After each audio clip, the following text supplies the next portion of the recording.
نبوت، بادشاہت اور بنو زہرہ۔ انہی دنوں کہیں سیدنا عبدالمطلب یمن گئے، وہاں ان کے کئی تاجر دوست تھے۔ ایک بار یہ اپنے کسی دوست کے ساتھ بیٹھے تھے کہ ادھر ایک بوڑھا یمنی عالم آیا۔ اسے زمانے بھر کا علم تھا، وقت کے گیان کا گیانی تھا، بہت سی الہامی کتابیں اس نے پڑھ رکھی تھیں، توریت، انجیل بھی۔ بڑھاپے کی وجہ سے اس کی نگاہ کمزور تھی۔ سیدنا عبدالمطلب کی آواز پہ وہ چونکا، سیدنا کو مخاطب کر کے بولا، میں آپ کے جسم کو ٹٹول سکتا ہوں؟ سیدنا مسکرائے بولے، ہر حصہ تو ٹٹولنے کی اجازت نہیں دے سکتا۔ بوڑھا یمنی عالم نے کہا، میں آپ کے نتنے ٹٹولنا چاہتا ہوں۔ سیدنا نے اجازت دے دی۔ وہ بوڑھا یمنی عالم ٹٹولنے والی جگہ ٹٹولتا رہا۔ اس کی نابینا آنکھوں میں ایکا انہونی روشنی کی قندیل جلی۔ اس کا بوڑھا جسم کسی انہونی دریافت سے سر سے پیر تک پھڑپھڑایا۔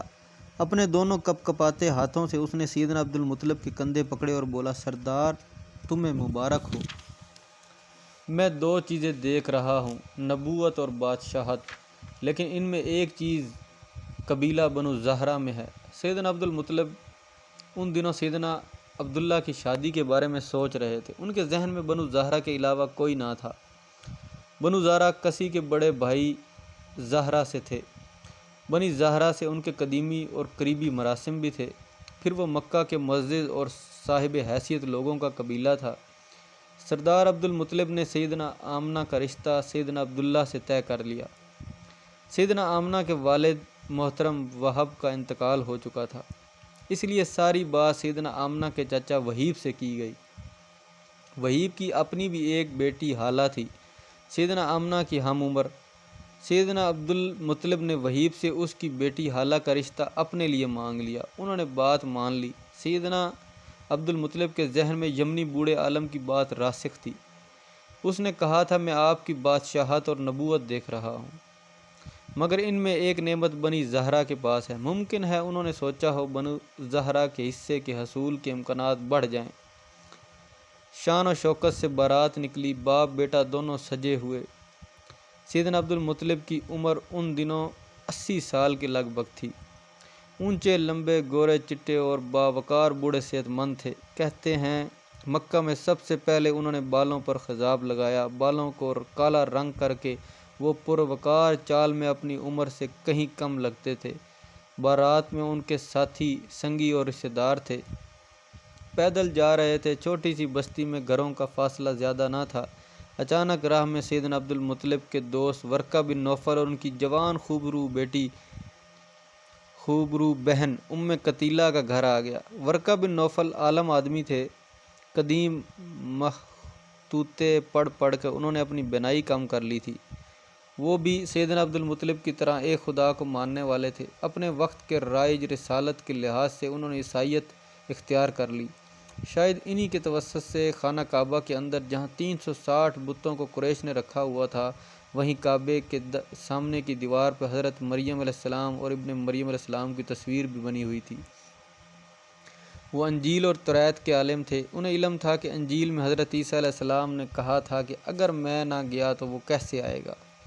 وہ جو تمہیں سیدھا رستہ دکھائے گا، وہ جو صرف وہی بات کرے گا جو اسے خدا کی طرف سے کہی گئی ہو۔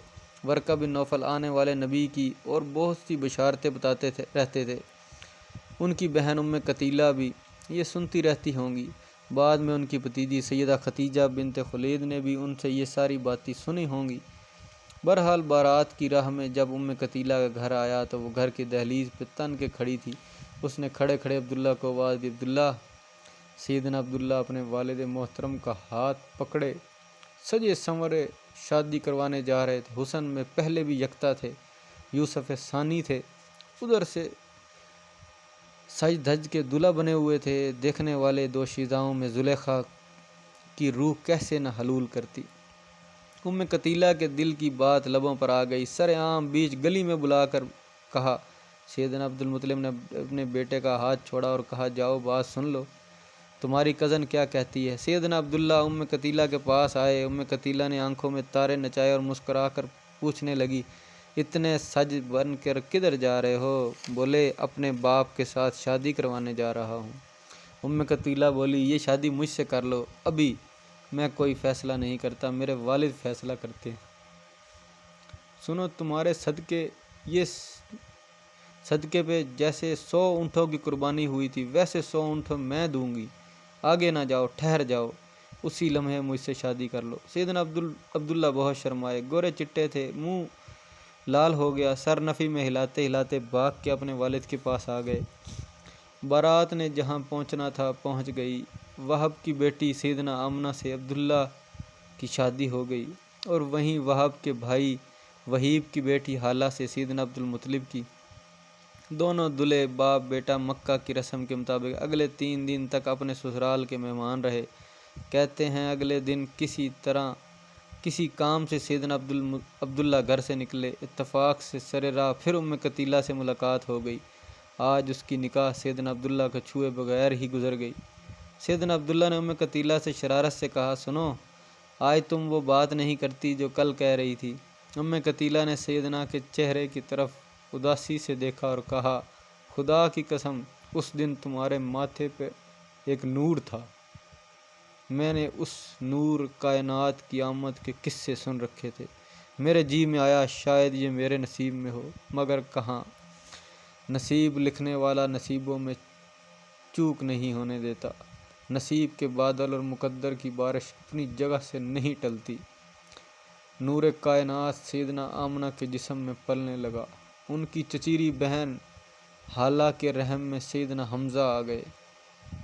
ان دونوں کی پیدائش میں آگے پیچھے 6 دنوں کا فرق تھا۔ سیدنا حمزہ نے بعد کے دنوں میں ایک بڑی شاندار بات کہی۔ کسی نے پوچھا، آقا صلی اللہ علیہ وسلم اور آپ میں بڑا کون ہے؟ سیدنا حمزہ بولے، بڑے تو آقا ہی ہے، بڑے تو آقا صلی اللہ علیہ وسلم ہی ہیں، میں بس 6 دن پہلے پیدا ہوا۔ سبحان اللہ۔ دونوں میں کئی گہرے رشتے تھے، ایک چچا بھتیجے کا، دوسرا خالہ زاد بھائیوں کا۔ بعد میں جب دونوں کو ابو لہب کی لونڈی صوبیہ نے کچھ دن دودھ پلایا تو رضائی بھائی بن گئے۔ پھر دونوں کے لیے رضائی ماؤں کا انتخاب ہوا تو قبیلہ بنو سعد دونوں کے لیے چنا گیا۔ وہیں ایک عورت نے ایک بار دونوں کو دودھ پلایا، یوں دوہرے رضائی بھائی بن گئے، رشتہ اضافی بن گیا۔ بس بڑے ہو کے ان میں ایک رشتہ اور بننا تھا، شمع اور پروانے کا۔ پروانے کے حق میں لکھا جا چکا تھا کہ وہ اپنی بہادری، شجاعت اور ولولہ انگیزی کے حیرت زدہ باب لکھ کے اجالے کی تقدس اور محبت کی انتہا کے لیے آنے والے وقت میں احد پہاڑ کی گود میں اپنا تن من دھن ہر شے شمع رسول صلی اللہ علیہ وسلم پر قربان کر دے گا۔ نور کائنات صلی اللہ علیہ وسلم کی آنکھوں کا نور ہوتے ہوئے ان سے شیر خدا اور شیر رسول صلی اللہ علیہ وسلم کے متبرک خطاب حاصل کر کے ہمیشہ کے لیے امر ہو جائے گا۔ جہاں خدا خوشیاں لکھتا ہے وہاں دکھ بھی۔ نور کائنات کی زندگی میں بڑے دکھ کا آغاز لکھا گیا تھا۔ رسول خدا صلی اللہ علیہ وسلم کی پیدائش سے 2 مہینے پہلے ان کے 25 سالہ جوان حسین باپ سیدنا عبداللہ ایک سفر میں بیمار ہو کے مکہ سے دور یثرب میں وفات پا گئے۔ ایسا ہی ہوا۔ سیدنا آمنہ نور کائنات صلی اللہ علیہ وسلم کی ولادت سے پہلے ہی بیوہ ہو گئیں۔ دونوں جہانوں کا والی وارث صلی اللہ علیہ وسلم پیدا ہونے سے پہلے ہی یتیم ہو گیا۔